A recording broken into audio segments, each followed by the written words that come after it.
Hi friends, இன்னைக்கு Vinayagar Chaturthi special அரிசி பருப்பு கொழுக்கட்டை தான் செய்ய போகிறோம். இது எப்படி செய்கிறதுன்னு வாங்க பார்க்கலாம். இந்த மோதகம் செய்கிறதுக்கு நான் 1 கிளாஸ் பச்சரிசி எடுத்துக்கிறேன். அதே கிளாஸால் 1/4 கிளாஸ் பயத்தம்பருப்பு எடுத்துக்க போகிறேன்.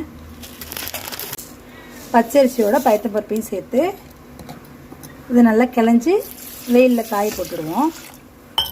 உங்களுக்கு எந்த அளவு தேவையோ அதை மாரி 2 கிளாஸ்னால் 1/2 கிளாஸ் பச்சைப்பருப்பு எடுத்து இதேமாரி ரேஷியோ நீங்கள் கனெக்ட் பண்ணிக்கலாம். இப்போ நான் அதை காய வச்சு எடுத்துக்கிறேன்.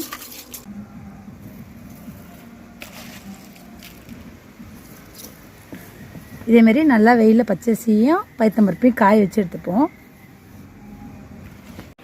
இப்போ நான் ஒரு 10 நிமிஷம் நல்லா வெயிலில் காய வச்சு எடுத்துக்கிட்டேன். ஈரப்பதமெல்லாம் போய் பாருங்கள், பச்சரிசியும் பருப்பும் நல்லா காஞ்சிருக்கு. இப்போ நம்ம காய வச்ச பச்சரிசியும் பருப்பையும் நம்ம எண்ணெய் சட்டியில் மிதமான சூட்டில் வறுத்து எடுத்துக்கலாம்.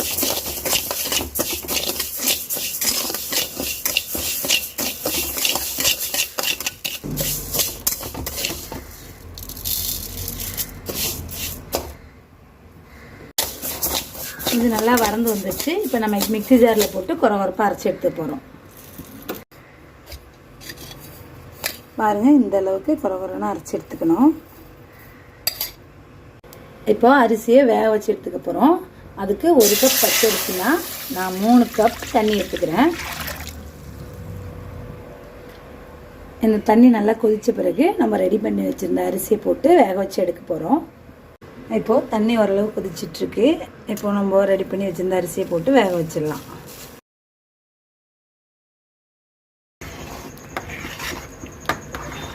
இது நல்லா மிக்ஸ் பண்ணி வேக விட்டுடலாம்.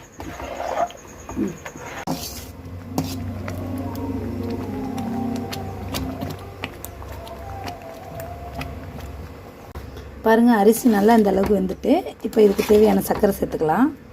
1/2 கப் அளவுக்கு சர்க்கரை சேர்த்துக்கிறேன். உங்களுக்கு எவ்வளோ சர்க்கரை தேவையோ அந்த அளவுக்கு சேர்த்துக்கோங்க.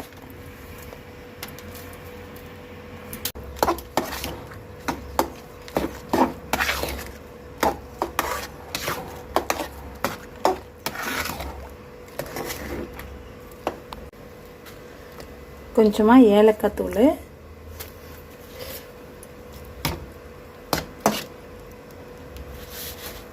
நல்லா வெந்து கட்டியாக வந்துடுச்சு. இந்த டைமில் நம்ம 2 ஸ்பூன் நெய் ஊற்றிக்கலாம்.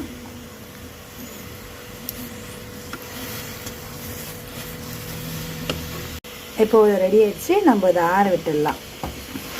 இப்போ கொழுக்கட்டைக்கு பிடிக்கிற மாவு நல்லா ஆறிடுச்சு. நம்ம அதை மோல்டில் போட்டு கொழுக்கட்டை பிடிச்சிக்க வேண்டியதான். உங்கள்கிட்ட இந்த மோல்டு இல்லைன்னா நீங்கள் கையால் கூட கொழுக்கட்டை பிடிச்சிக்கலாம்.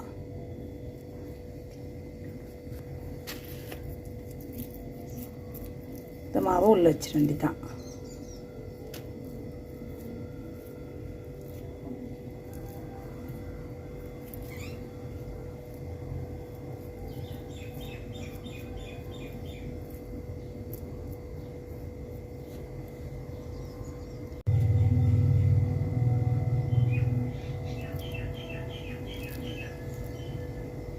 பாருங்கள், எவ்வளோ சூப்பராக கொழுக்கட்டை வந்திருக்குன்ட்டு. இதேமாதிரி நம்ம ஒன்று ஒன்றா செஞ்சு எடுத்துப்போம். அழகான கொழுக்கட்டை ரெடி ஆகிடுச்சு. இது 2 நிமிஷம் வேக வச்சு எடுத்துப்போம்.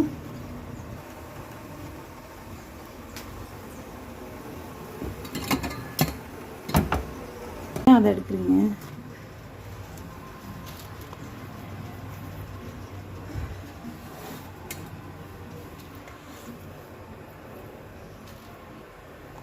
அவ்வளோதான் ஃப்ரெண்ட்ஸ், சூப்பராக நம்ம அரிசி பருப்பு கொழுக்கட்டை ரெடி பண்ணிட்டோம். எவ்வளோ சூப்பராக வந்திருக்குன்னு பாருங்கள். நீங்களும் இந்த மாதிரி வீட்டில் ட்ரை பண்ணி பார்த்துட்டு கமெண்ட் பண்ணுங்கள். இந்த வீடியோ பிடிச்சிருந்தா லைக் அண்ட் ஷேர் பண்ணிவிட்டு நம்ம சேனலை சப்ஸ்கிரைப் பண்ணுங்கள். தேங்க்ஸ் ஃபார் வாட்சிங்.